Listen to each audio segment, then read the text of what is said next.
I think that he knew what I was going to be the day I was born.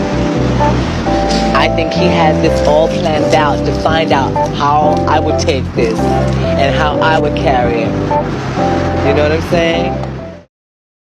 Hi guys, welcome back to the Ratchet Christian. My name is Asmau and I am the Ratchet Christian. There's a lot going on in the conservative party. There's a lot going on within the conservative movement.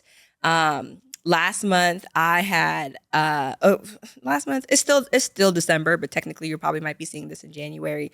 In December I had an amazing opportunity to be a part of Turning Point USA's Rise Leadership Conference. I was invited to attend, and it was amazing. And I decided to just throw my hat in the ring and ask them if they also needed comedy.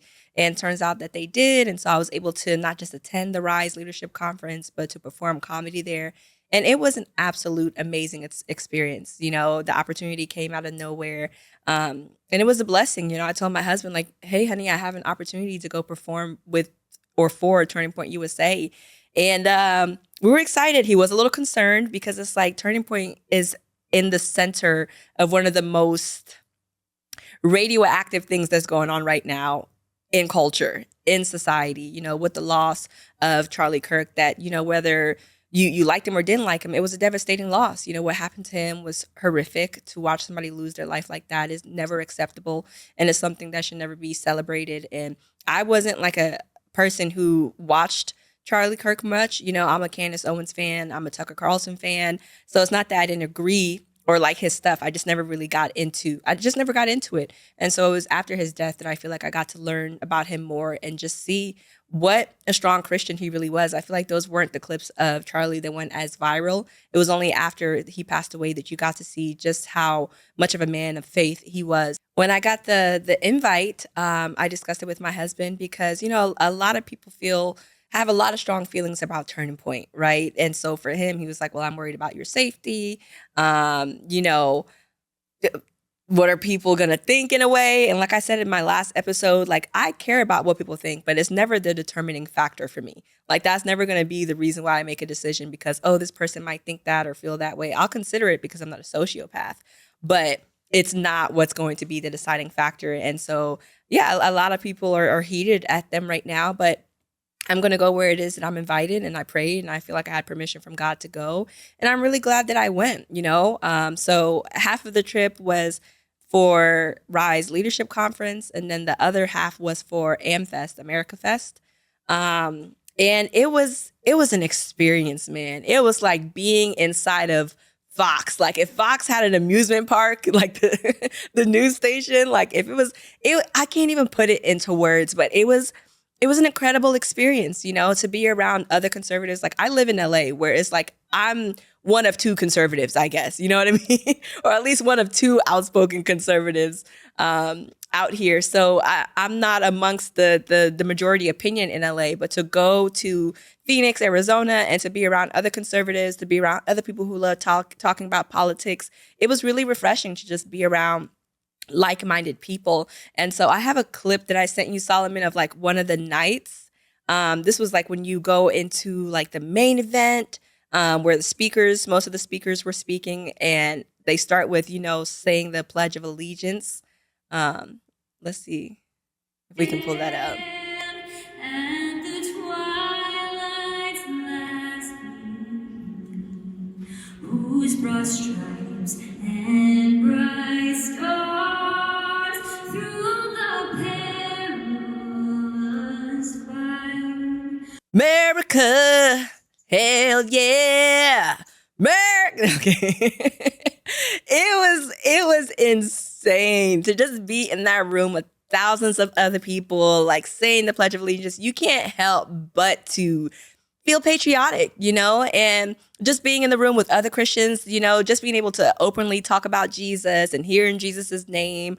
I loved just the feeling of family there. There were a lot of families, a lot of kids, a lot of babies. I left that convention feel like I need to go home and give my husband a baby. What am I doing? Running around the globe telling jokes. I need to go get pregnant. I left Amfest like I need to have a child. And I love that. You know, I love that. I love the just a lot of things that I learned. And all in all, it was a good experience. The people were great. I was treated well. Like the hospitality was top notch. And I say all that, and I'm sure some of you are thinking like, oh man, she took that 7,000. They got to her. They offered her that. Israel sent her the 7,000, and she took it. I did not. I did not take it because I wasn't offered. No kidding. Even if I was offered, I wouldn't take it. I do not agree with the things that Israel is doing, and we will get into that later on in the episode. But my personal experience there was really good. I'll start with the good stuff, and but there were some things that made me go like, made me kind of turn my head a little bit, scratch my head a little bit. I left kind of feeling like, okay, like I am a conservative, but I'm an independent conservative. I am not a Republican conservative. And I think those are two different things. And I didn't realize that until I went and just heard like Republicans speak. And to me, I was a little discouraged because it's like, I'm here in LA. I hear the way Democrats talk about Republicans, and I had the opportunity to just be in a room with a lot of Republicans and hear how they talked about Democrats. And I was discouraged to just realize that it's the same. We all speak about each other in the same way. We all think that we have the right answers and the other party is misinformed and stupid. And I didn't like that, I didn't really like some of the rhetoric, because it's like at the end of the day, we're Americans, and I don't like the clear divisiveness that's going on within both parties, and that the other party is the other. We have to live amongst each other. We're not different states. We have neighbors that are Democrats. We have friends that are Democrats. And I hear how awfully and terribly that, Democrats speak about Republicans. So I was a little disheartened, sometimes to kind of hear the same type of rhetoric. And I didn't like that. I don't like a lot of the rhetoric around what's Islam, and what's being said about like, Muslim people within the Republican Party. I feel like it's really out of touch. It's kind of out of touch, and it's familiar. It's familiar in a way that I was like, okay, guys, like this is giving 2000, it's giving 9/11, trying to stir up the Islamophobia again. And I'm not with that. I'm a conservative, but I'm of the volition of, you're not going to try to get me to think that Muslim people are all the problem. I'm not afraid of Sharia law. I have a Muslim family. My entire family is Muslim. I'm the first believer in my family. And, that's how God wanted it to be. And hopefully I'm not the last, and I get the opportunity to witness to my relatives. But I've never heard of them talking about Sharia law. They're law-abiding citizens. They're peaceful. They didn't come here to bother anybody. But I feel like within the Republican Party, there's a nuance that's missing from the conversation. When we talk about, oh, there's a lot of Muslims coming into America, we should be afraid of Sharia law. Why are they all coming to America? Have we not spent the last 25 years blowing up their countries? Have we not spent the last 25 years assassinating their leaders and doing regime change in their countries? Why are all the Muslims coming to America? Do they have anything but rubble left after we went into their countries and invaded it for oil? Like, we can't ignore that part of the conversation as conservatives. If we're going to talk about Sharia law and all the Muslims are coming here, why are they coming here? What have we done to their countries, and what have we done to their leaders? Where are they going to go after we ravage their countries? We're unwilling to share after everything we've taken from them. Yes, coming to this country legally, but let's not ignore the reason why they're coming. They don't have a country. We've been blowing up their country. So for me, as I heard Republicans talking about that at Amfest, it's like, yeah, we're missing the big part here. We're missing the big part. I'm not a neocon. I'm not for a war. I'm somebody who has lived through a war. Most people have not had the experience of having lived through a civil war. I was born in the country at a time of war. I've woken up in the middle of the night to tanks in front of my house and having to flee on foot to another country with my family when I was 6 years old because there was a war in my country. To Americans, war is theoretical. It's a theory because you have an ocean that separates you from any other country that would want to do you harm. I've lived it in real life. That's why it's free Palestine, it's free Gaza, because I've been a child that has lived in a war-torn country. It's not a theory for me. And so I can never stand by and support Israel while they do what it is that they're doing to Palestine. And they make you feel like you're less of a conservative if you don't support Israel. I do not, because it's wrong. And to make it seem like I'm less of a Christian if I don't support Israel is wrong. If you're harming civilians, if you're bombing countries, you're using deception and lies to cover it up, that's a sin. I'm going to blindly follow you because the Bible says that I have to. The Bible was talking about Abraham, not Benjamin, not Netanyahu's government. And so, when I was at Amfest, I feel like, you had to kind of have a wholesale agreement with these types of things. And it's like, I don't. I'm a conservative. I believe in common sense. I believe in families. I believe in, God making a man and a woman and that being the construct for marriage so that we can have healthy children and healthy families and societies. Like, I believe in majority of this stuff, but I don't believe in the Islamophobia. I don't believe in the rhetoric that's being thrown around about Candace Owens and Tucker Carlson. And for me, getting back to, my experience there, I kind of walked around the event like, it just felt like Charlie Kirk was a product. It felt like they were selling Charlie Kirk. He was on everything. He was everywhere. And yet, and still, it kind of felt like the event wasn't about him. It was the idea of him. And there was a sadness too. There was a sadness. I know the people who were closest to him lost him, and maybe that's the sadness that I felt. But I also had this feeling of like, I feel like Charlie Kirk was surrounded by people who wanted to be him, not be like him, not admire him. I feel like some of the people closest to him who surrounded him couldn't wait for their opportunity to be him. As I was watching some of the speakers, they had an impromptu, like, prove me wrong, where they had some of his friends do the prove me wrong, the Michael Knowles and the Andrew Colville or whoever, Erica Kirk, all these people just seemed like they could not wait to do what Charlie was doing. And not in a way that like felt good to me. After he passed away, I forgot who said, we're going to pick up his bloody mic. I think it was Ben Shapiro, who I can't stand.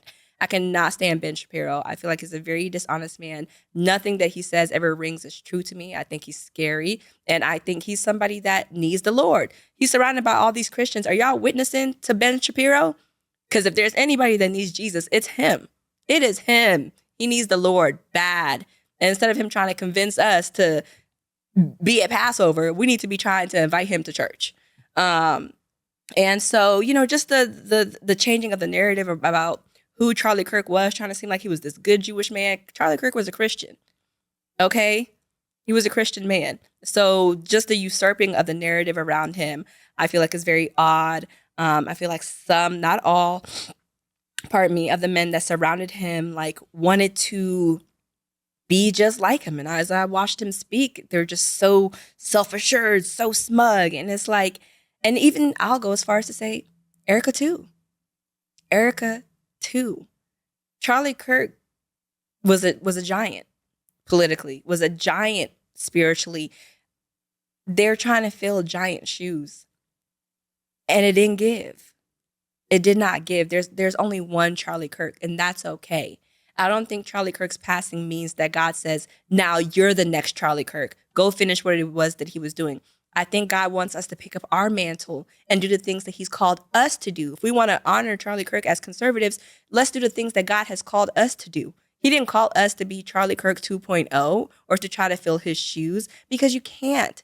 And because everyone's scrambling to do so, it looks odd. It looks odd when Erica does it. It looks odd when the people who are filling in on his podcast do it. It doesn't ring true. And it doesn't ring true for a lot of Americans. And if you say that out loud, they make it seem like you're the problem within the conservative party. And I don't like that. I'm on the side of Candace when it comes to this. If something happened to somebody that I love, I would never stop asking questions, especially when the official narrative doesn't make sense, and it doesn't make sense. So why are we going to keep pretending like it does? It does not make sense. We're the party that doesn't trust the government. All of a sudden, it's trust the science, bro. But when it comes to the government, that's crazy to me. So good experience all in all, but definitely left with my head like, some oddities there. But there were a lot of great people. Not everybody was like that. I'm going to go as far as to say, like, the minority branch of Turning Point USA is fantastic. I didn't get that feeling from any of the black men that surrounded Charlie. I didn't. And it's going to sound biased because I'm a black woman, but the black men that I met that were close to Charlie, they didn't seem like they couldn't wait to be him. It just seemed like they admired him and they're going to do the things that God has called them to do. Now, the closest friends to him, all the white guys that surrounded him, when they spoke, it's like they thought that they were Charlie Kirk. And you're not. And you can't be. Do what God has called you to do and be content in that. I feel like Senator Massey, we'll get to his tweet that he has sent out. There's this kind of like talk in the conservative party, like Tucker and Candace, they're dividing the party. They're dividing the party. Guys, we can't be fighting right now or else we're going to lose. I remember Erica Kirk, during one of the speakers when she came out on stage, she was like, when she introduced J.D. Vance, she was like, this was my husband's best friend and we have to make sure that he gets elected in 2028. Excuse me. Trump's presidency has only been going on for a year. Can we wait a minute? Before you give us our next marching orders? I feel like the conservative party is making a mistake in thinking that J.D. Vance is going to easily win. That's a mistake to make. Because I don't know if I'm going to vote for J.D. Vance. You can't assume that because we voted for Trump that we're going to vote for J.D. Vance. Because J.D. Vance has been very quiet on the passing of his best friend. If that was my best friend and I'm the vice president, whoever did it is going to jail tomorrow. And it's not Tyler Robinson. What has J.D. Vance done and said for Charlie Kirk, for his wife to get on stage and demand us to vote for him? It's not happening. It's not happening. And to assume that it's going to be a mistake. If Trump had to earn our vote, J.D. Vance is going to have to earn it too. He's not going to just get it because he was Charlie Kirk's best friend, especially when it doesn't seem like he's doing much to solve what happened to him. Like, that to me is crazy. It just is. Senator Thomas Massey, I think he's a conservative. Well, he is a conservative. He's a Republican, and he's like a thorn in Trump's side right now. But I'm with him. I want to pull up a tweet that he tweeted a couple months ago after Mamdani won in New York. And so he said, so a Democrat won in Virginia, a Democrat won in New York. And then afterwards, this is when he tweeted this. He said, to avoid a repeat of last night's shellacking in the 2026 midterms, Republicans should quit covering for pedophiles. Epstein, where are the files? And for Trump, after he ran on, and everybody else in his cabinet ran on, when we win, we're going to release the Epstein files, for him to get in office and say it was a hoax when there are real victims, it's a slap in the face of the people that voted for him. And I'm going to park right here real quick, because it wasn't easy to vote for Trump. As a Black woman, it was not easy to vote for Trump. I have lost friends. I've had people call me names. I've been disrespected. I've been made fun of. I've had relationships with my family change. I remember, you can take this down, Solomon, because I'm going to go into this story. I remember this year, when I came to this country, I came with my cousin. She was on a flight with her mom. We were like 7 years old. My best friend at the time. When we came to America, we went our separate ways and we never saw each other again. I ended up being raised in Maryland. I think she went to New York. My cousin, we have not seen each other. This year, we made plans to hang out when I went to Maryland. And last time we saw each other, we were 6 years old. And then we saw each other again this summer when we were both like 32, like we were in our 30s. And I was so excited to have this opportunity. I haven't seen my cousin in so long. Like we've had this amazing story coming in here as immigrants together, and now we're Americans. We're both married. She's a mother. Like, I can't wait to like catch up with my cousin. We have this picnic out in the park, our family. She's there. I see her. We hug. We sit down. I'm just like, girl, catch me up. How has everything been? How's your life? I haven't seen you in forever. We sit down and my cousin says, girl, I almost had to unfollow you. I couldn't believe you voted for Trump. I haven't seen you in 26 years. I have not seen my cousin in nearly 26 years. The first thing that she asked me about was why I voted for Trump. We argued in the park that day over Trump. We haven't seen each other since we were children. I wanted to talk about our spouses. I want to talk about her children. She went directly to politics and why she had a problem with me because of politics. Obviously, we're family. We're both opinionated women. We're both not going to back down. She had to walk away, and I almost had to walk away because we were literally about to cuss each other out in a park over the fact that I voted for Trump. People have lost a lot behind their vote for Trump. People have lost respect for me. People have talked about me, made fun of me. So it was not easy to do that. And to see the Trump administration take those votes for granted makes me really, really mad. It makes me really, really upset. It makes me really upset because it wasn't easy to do that.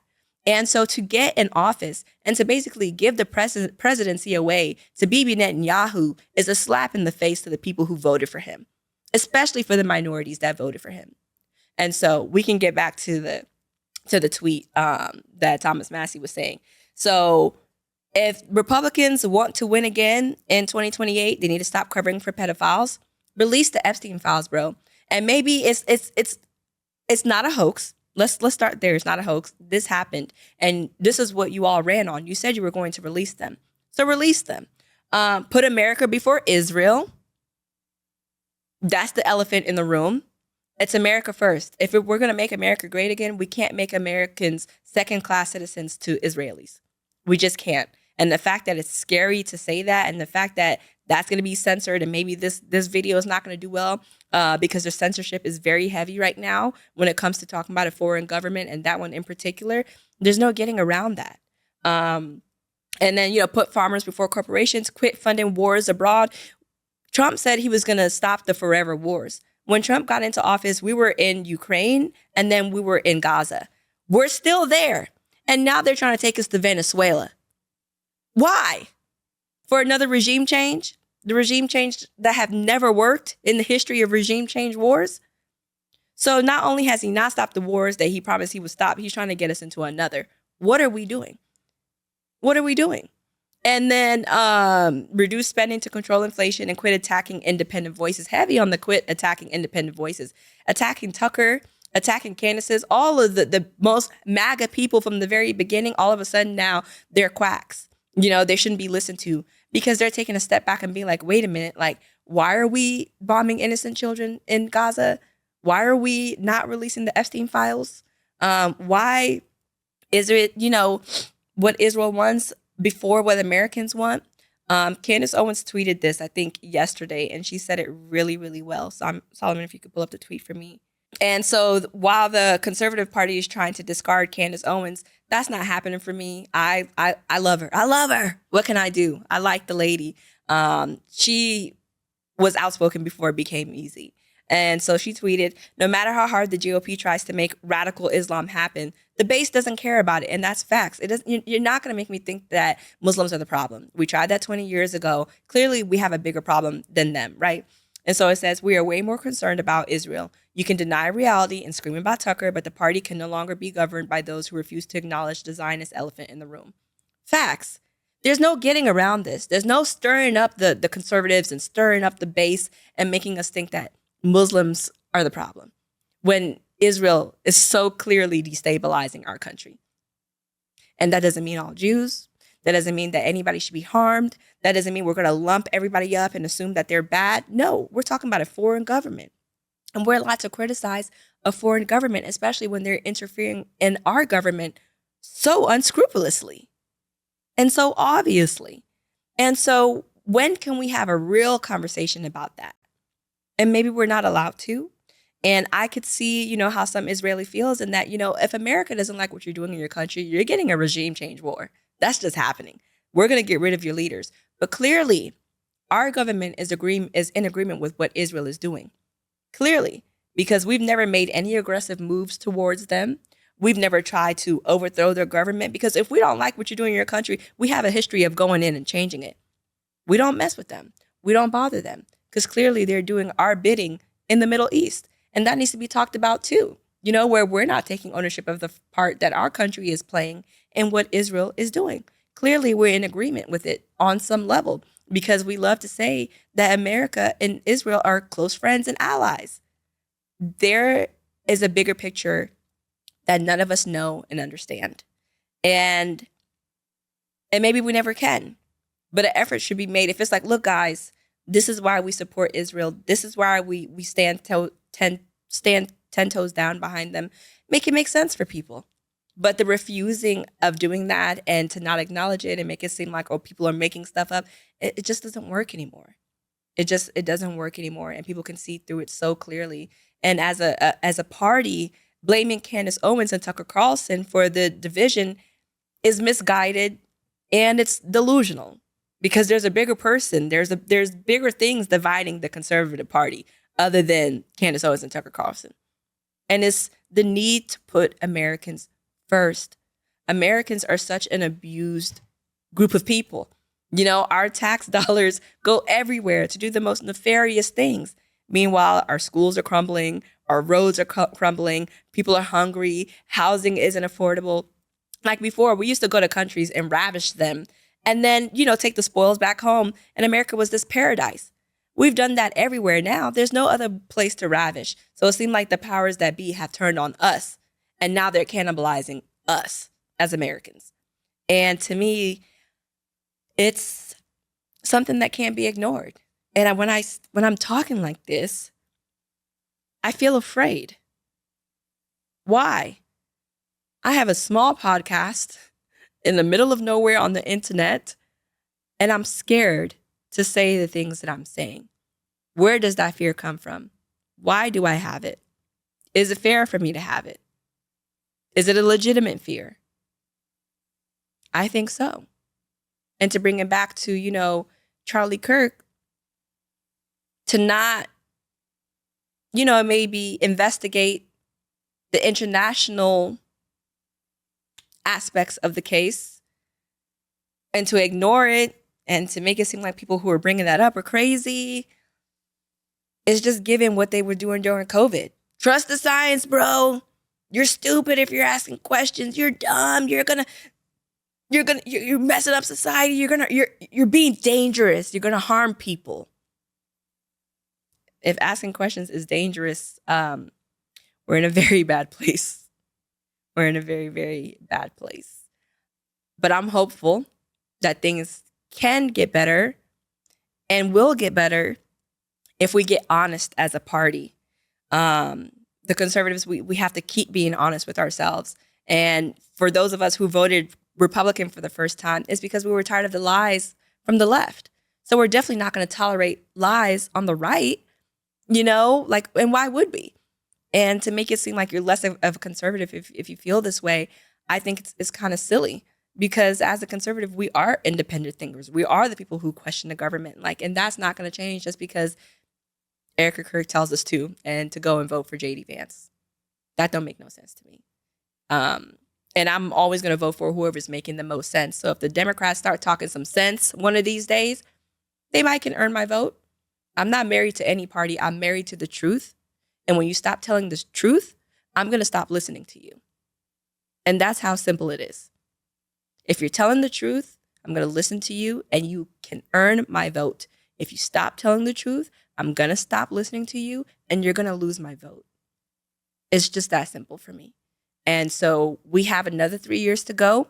I'm optimistic that we can turn things around if we get honest, because the deception is not working. Ben Shapiro, it's not working. It's just not working. It's not working. America is awake. The Americans are awake. Everything that they do to try to keep us asleep, it doesn't work anymore. So just be honest. Tell us what it is, and we can decide for ourselves if we can accept it or not. We're not children. We're adults. And adults deserve to be able to participate in a conversation about their country and to not be lied to by their government. Just the simple fact that I can sit up here and I can say that is a blessing. Not every country has that.